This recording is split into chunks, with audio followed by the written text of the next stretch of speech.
Assalamualaikum warahmatullahi wabarakatuh. Tapi pun, pada video kali ini kita akan membahas materi tentang perubahan fisika dan perubahan kimia.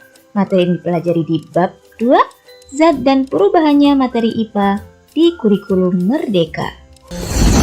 Kalian tentunya pernah ya merobek kertas ataupun membakar kertas. Nah, dari dua contoh tersebut, mana yang menurut kalian perubahan kimia dan mana yang perubahan fisika? Yuk kita bahas perubahan fisika. Nah, perubahan fisika ini memiliki ciri-ciri. Ciri-ciri yang pertama yaitu materi sebelum dan sesudah perubahan adalah sama. Nah, dari contoh di atas maka bisa disimpulkan ya bahwa contoh dari perubahan fisika yang pertama adalah merobek kertas. Kenapa? Ya, karena sifat materi kertas tetap walaupun telah dirobek, tidak mengalami perubahan.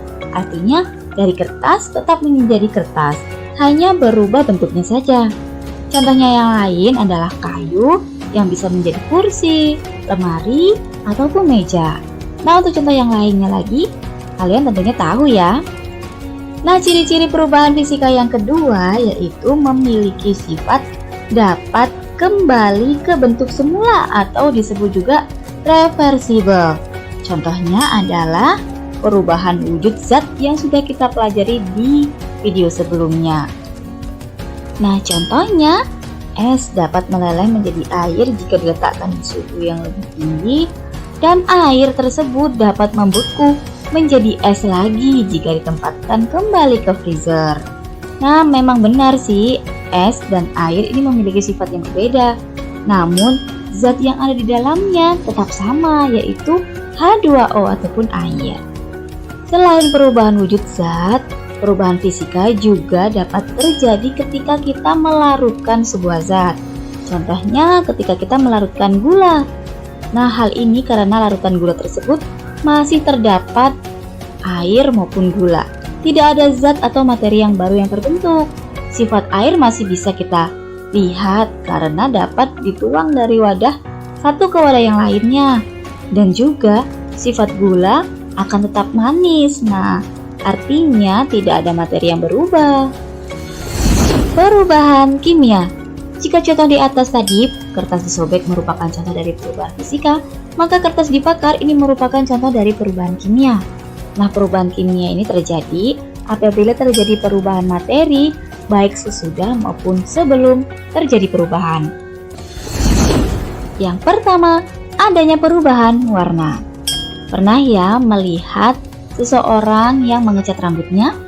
Nah, itu merupakan contoh dari perubahan kimia karena adanya terjadinya perubahan warna. Contoh lainnya juga terjadi ketika ibu yang sedang memanggang kue sampai warnanya kecoklatan. Yang kedua, terbentuknya gas.